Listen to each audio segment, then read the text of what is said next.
Process concept and scheduling. Concept of a process, process states, process description, and process control blocker. Concept of a process. A process can be thought of as a program in execution. So, a process can be thought of as a program in execution. A process will need certain resources such as the CPU, time, memory, files, input output devices to accomplish its task. These resources are allocated to the process either when it is created or while it is executing. So, suppose there is a C programmer. This C program is nothing but a process. So, there is a C program on addition and subtraction of numbers. So, this C program will need CPU time.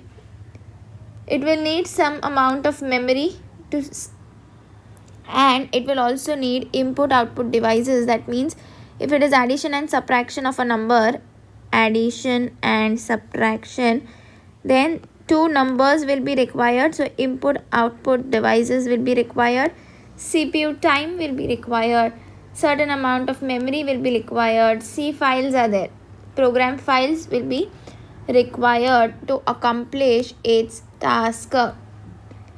These resources are allocated to the process either when it is created or while it is executing. So either when it is created, it will be allocated, or while it is executing. So once the process is executing, two numbers, that means input output, will be provided to this program. System consists of a collection of processes. Operating system processes execute system code and user processes execute user code. All these processes may execute concurrently. Most modern operating systems now support processes that have multiple threads. When a program is loaded into the memory and it becomes a process, it can be divided into 4 sections. So once the program is loaded inside the memory and it is ready to become a process, 4 sections are there: stack, heap, text and data. So first is the stack. The process stack contains temporary data such as methods or function parameters, return address and local variables. So again, in a program, all these are present. You have methods, that is a void main. In case of a C program, you have return address. When the execution is completed, it has to return so that you get the output. And you have local variables such as int, float. So these are all local variables. So all these data is present inside the stack.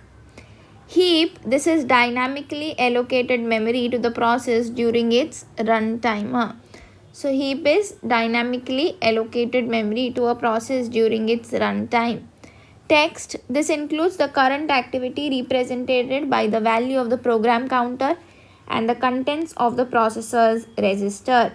And data contains global variables and static variables. What are global variables? Global variables are the variables which are declared outside the main method. That means outside void main, whatever variables are declared are global variables. So int a equal to 1. This is a global variable which is declared outside void main. And static variables, they will be executed only once.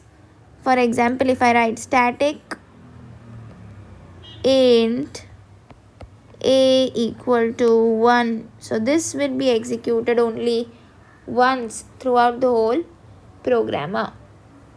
So there are global variables and static variables which are present inside the data. Inside the text field, it includes the current activity represented by the value of program counter and registers, and heap is dynamically allocated memory to the program during its runtime. Examples of a process.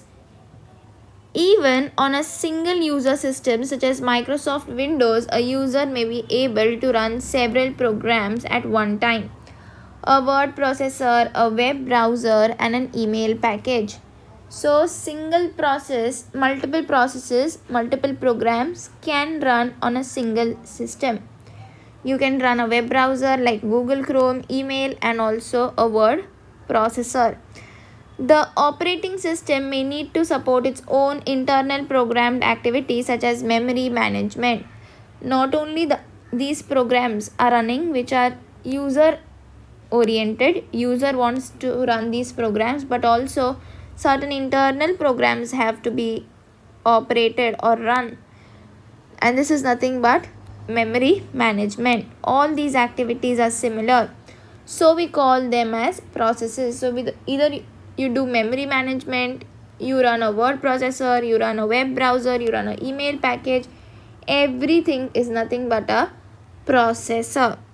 The same user may invoke many copies of web browser program. Each of these is a separate process, and all of the text sections are equivalent. Data heap and stack sections vary. So for each and every program, data section, heap section and stack section will vary. Only the text section will remain constant. That means this will not vary. Your local and global variables can vary depending upon the program. Your method, function, parameter, return type also can vary. And heap, that means how much memory has to be dynamically allocated to a given program, can also vary. And all these programs are nothing but processes. So for a process, text sections may be equivalent, that means they will be same, but data heap and stack sections will vary.